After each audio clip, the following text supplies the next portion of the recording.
the change here that we've just witnessed, and that makes for a very compelling investment destination. Okay. You said that investors you spoke to felt that the markets have become slightly a tad too expensive. What was your view on how expensive the market is? I think we have had a run-up. I mean, we're up 21%-ish in dollar terms, so we have had a good run. Again, depends on your investment profile. If you're an emerging market investor globally, and that was your benchmark, and you were looking at Russia, Brazil, India, China, Thailand, etc., many of those areas either have geopolitical risk, as we've seen in the Ukraine, you've had the Thai military takeover, etc. India actually looks quite compelling within that framework, but you've made a lot of money on India. You may choose to take profit, which is some of what we're seeing. But if you're a long-term asset allocated to India, I don't think we've seen a lot of that money come in. Again, the feedback that we've had in the first quarter of this year was we're waiting for the election, after which we'll start asset allocating. So I think that will take some time. So you think, in fact, that the foreign investor portfolio flow will not just sustain, but might build momentum and volume between now and the end of this calendar year? That's very much my view. We're at $7.7 billion, I think, year to date in terms of flows. I'm expecting that to actually be quite strong this year. Okay, I have just a quick question that has to do with the external environment, because not everything is in the hands of Mr. Modi and Mr. Rajan, so to speak. We have two different events playing out in terms of central bank action. Weirdly enough, in the US, we're seeing a decline in rates as opposed to an increase in rates, even though there's all this confusion on when interest rates will start rising next year, at what point, etc. And we're now standing on the anvil of a potential quantitative easing program by the ECB. Potential, I say, because nobody knows the full contours.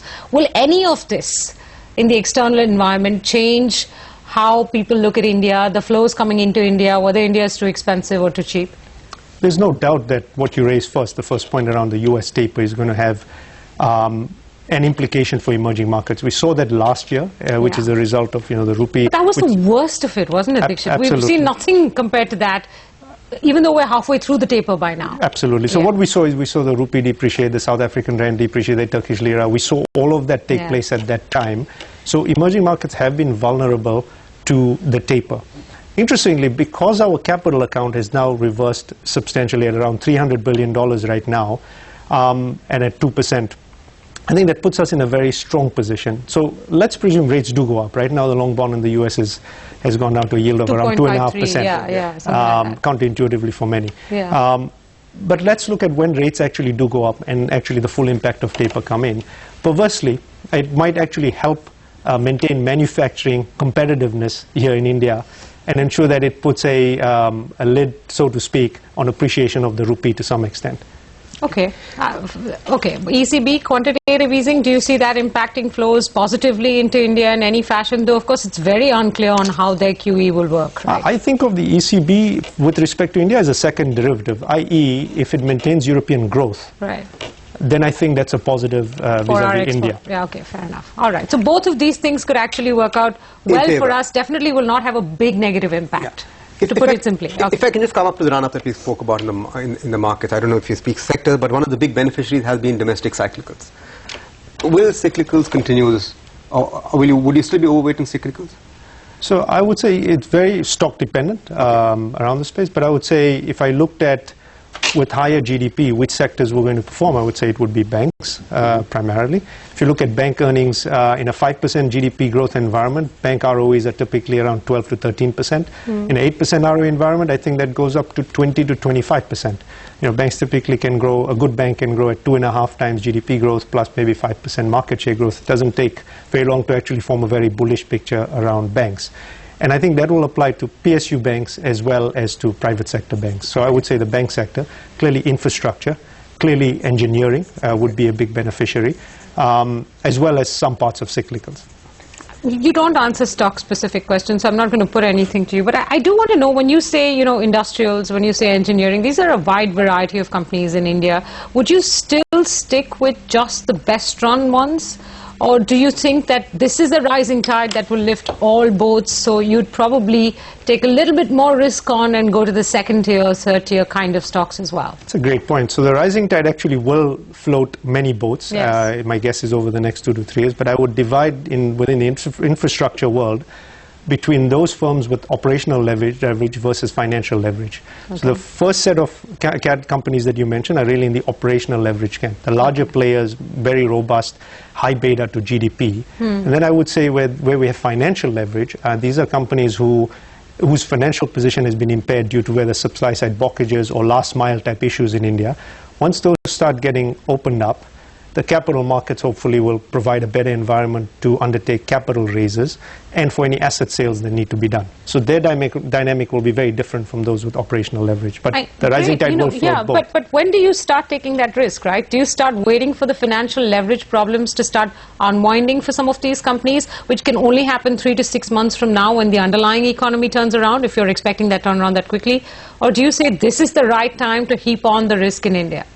I think you must be tactical while being strategic, and I know that might sound like I'm avoiding the question. But it does really depend on your investment horizon, truly, and what your benchmark is. So I would say if you're a medium-term investor and you actually do want to put money to work in India, you absolutely can't ignore these segments. Then from a tactical perspective, you can decide on your timing your entry into this sector. But I don't think you can afford to not be present in India if we have this positive trajectory, which I'm expecting, certainly. You know, everybody who joins us and speaks to us talks about investing in the ICICI banks and the L&Ts of the world. And, you know, I often respond to them saying, look, that's a no-brainer. All right? I mean, we don't really need expert fund managers to tell us that. So let me put the question to you this way, since you don't do stock-specific conversations. How much more risk are you willing to take on today when it comes to investing in India than you would have, let's say, 3 months ago? Substantially more. I would say substantially more. Okay. And for reasons, again, on a relative basis, if you're looking at China with a slowing GDP growth rate, a banking sector which needs to clean up some of its issues, again, a very robust economy nevertheless at 7.3% growth. Yeah, pretty big economy. But it's going to take us a year or two to get back to that. It's slightly less appealing than it used to be. Again, this is all relative. Sure. Yeah, and valuations have run up. And shift in momentum. If you look at India, you know, trading at roughly 14-ish, 15-ish times, which is roughly the long-term average. This market does have potential to go. So if you said, you know, in terms of risk allocation, this is the place to be, I think, on a relative basis, even within Asia. Okay. I have one final question, Senthil. I don't know if you are done with your list, but which is to do with when or how do you expect this economic turnaround in India to start taking place? Do you believe the investment cycle will kick in first? We've seen some slowdown in the consumption cycle as well. When do you expect that to start coming back? Have you put in any milestones, timelines in your expectation list as you continue to look at India from the outside? So I just look at the CMIE data that you have, you know, covers about 40,000 companies, 40,000 projects, 9,000 companies. You look at investment growth has actually been tailing off for the last decade. Yeah. If you look at total asset size, that's been coming off in absolute nominal terms in the last 3 years. So if we're able to turn that boat, which I think is going to happen right now, then I think you'll see multiple-fold impact across the Indian economy.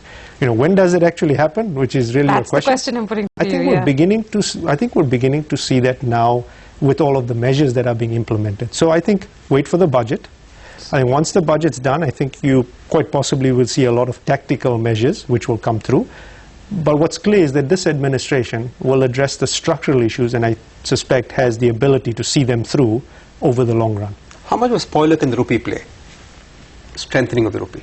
I think it's less of an issue now. I think, again, we're in a really good position. If anything, you know, the sentiment move now will add to that over and above this. Again, we've talked about the US taper, which conversely might actually help the rupee slightly for the rupee. I don't think the rupee is actually an issue right now. I think what's more important is addressing, for example, manufacturing capacity. Okay. You know, 24/7 electricity, which enables job growth and manufacturing. It's those kind of issues which investors would like to see addressed, and I'm confident will be. So, abki baar 30,000 is for December 31st. Definitely. Achhe return aane wala hai. All right. Thank you so much, Dixit. What a pleasure to have you on set. Thank you for joining us on